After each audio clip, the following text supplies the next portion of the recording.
So I wanted to talk to you very quickly about EHC plan transfers. I know a lot of you have either had them, transferring from statement to an EHC plan, or are currently having transfer reviews with the schools. A lot of what I'm getting back from you is that the local authority and the schools are just doing a copy and paste job on your statements. So lifting what you've got in your statement and putting it in the different boxes for the EHC plan. Now, what I wanted to say to you is this is unlawful.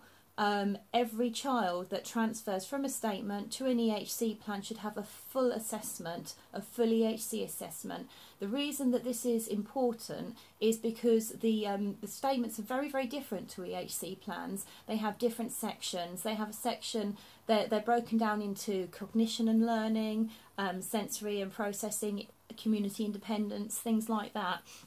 And even if a school is kind of putting in putting something under each box, it's still not an EHC assessment if it's not carried out by a therapist. These things can't be guessed at. So what I've been seeing a lot of is no baseline assessment in the EHC plans, which when you think, where I've taught you before that you need to assess the needs, make an objective for each need, and put in place the provision to get to that objective.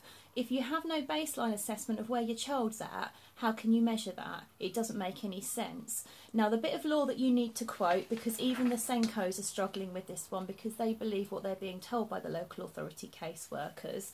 The bit of law that you need is the Children's and Families Act 2014, Transitional and Saving Provisions number 2, Order 2014. Now, this states that a transition must involve an EHC needs assessment, the LA must carry out the EHC needs assessment, and parents and young people must be invited to a meeting to discuss the assessment.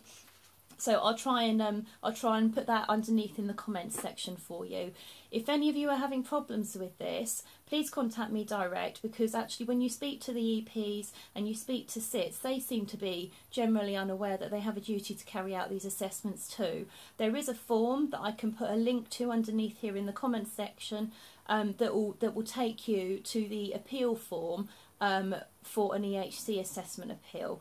Now, if when they're using these reports, if there's reports that you're happy with, they can be included as long as the author of the report says that they're happy for them to be included. So if everyone agrees they're up to date, those reports can be put in and they can be used for the baseline assessment. But if there's nothing in there, then really you need OTs and speech and language therapists looking at your child, assessing them on the new standards for EHC plans so that all of the boxes are filled out, so that you have a comprehensive EHC plan. It's not a copy and paste job.